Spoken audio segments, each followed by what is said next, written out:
Assalamualaikum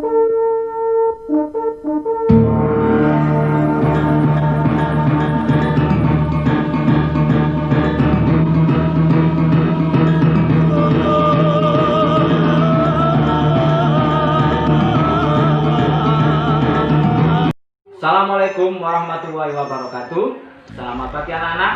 Semoga sehat walafiat dan tidak kekurangan satu apapun. Di dalam masa pandemi ini kita akan melakukan pembelajaran melalui daring atau dalam jaringan. Pembelajaran hari ini yaitu tema 1, subtema 3, pembelajaran 1. Pada pembelajaran yang kemarin, kita bersama sudah mempelajari tentang bagaimana cara hewan berkembang biak. Untuk hari ini, kita akan mempelajari bagaimana cara menyelamatkan hewan dan tumbuhan. Anak-anak, tolong diperhatikan ketiga gambar binatang tersebut. Gambar yang pertama adalah gambar burung elang Jawa atau lebih dikenal sebagai burung Raja Wali. Gambar yang kedua adalah gambar orang utan. Dan gambar yang ketiga adalah gambar badak bercula 1. Ketiga hewan tersebut sudah sulit kita jumpai di alam liar. Hal ini dikarenakan hewan-hewan tersebut sudah mulai langka. Apa yang menyebabkan ketiga hewan tersebut menjadi langka dan bagaimana cara kita menyelamatkan ketiga hewan tersebut? Kita akan mempelajarinya pada pembelajaran hari ini. Anak-anak, coba kamu perhatikan gambar tersebut. Kepunahan suatu hewan disebabkan beberapa faktor. Di antaranya, yang pertama adalah kerusakan alam yang menjadi habitat alami dari hewan. Apabila habitat hewan tersebut rusak, maka kelangsungan hidup hewan tersebut juga akan terancam. Kerusakan alam bisa diakibatkan oleh bencana alam, juga diakibatkan oleh ulah manusia. Faktor berikutnya yaitu adanya perburuan liar. Perburuan liar ini dilakukan karena pemenuhan pasar gelap atau ada juga yang karena hobi. Apabila perburuan ini tidak dapat dicegah, maka populasi hewan akan mengalami penurunan yang sangat drastis. Faktor yang ketiga adalah terlalu banyaknya predator. Apabila jumlah predator terlalu banyak, maka akan terjadi perburuan yang besar di setiap harinya. Setelah kita mempelajari yang menjadi penyebab kelangkaan suatu hewan, maka kita mempelajari tentang bagaimana upaya pemerintah dalam melestarikan hewan yang mengalami kelangkaan atau kepunahan. Perhatikan gambar tersebut.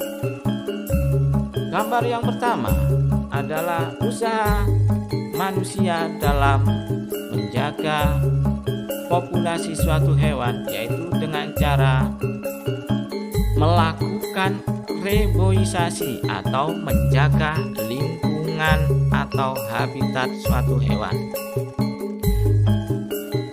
Di situ gambar tentang reboisasi, tetapi menjaga lingkungan tidak hanya reboisasi, tetapi dengan menjaga kebersihan lingkungan berarti kita juga menjaga kelangsungan hidup hewan.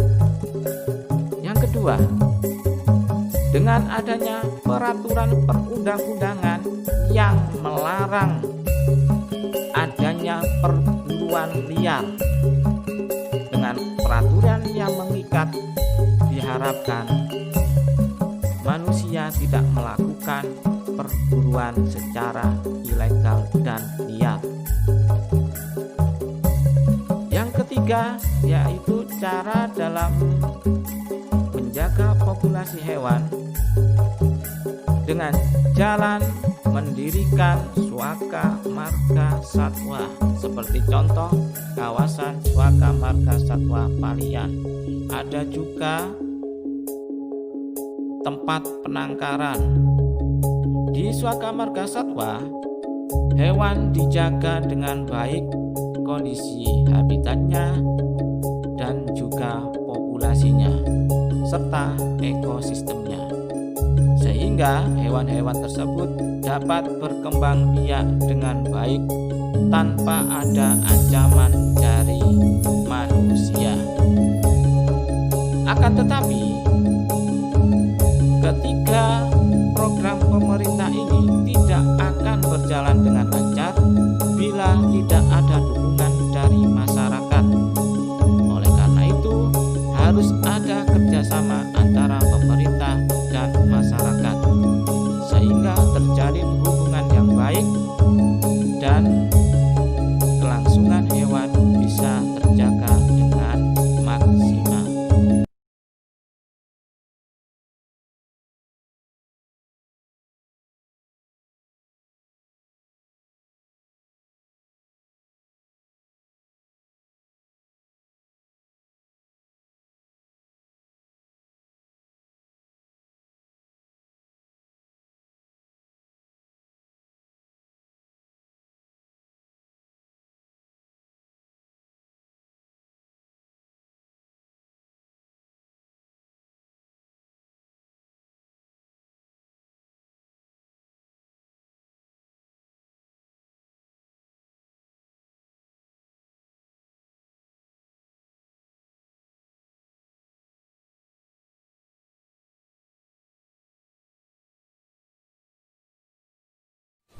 Semoga dari pembelajaran tadi kalian dapat mengambil hikmah yang baik sehingga dapat kalian terapkan di kehidupan kalian.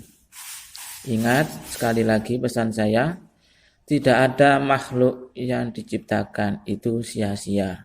Semuanya bermanfaat bagi makhluk hidup.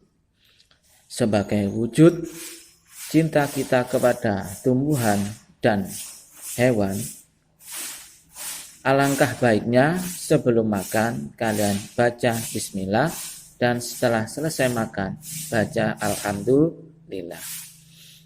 Kurang lebihnya saya mohon maaf. Mungkin itu yang dapat saya sampaikan. Wabillahi taufik wal hidayah. Wassalamualaikum warahmatullahi wabarakatuh. Merdeka! Merdeka Indonesia, merdeka dari corona. Amin.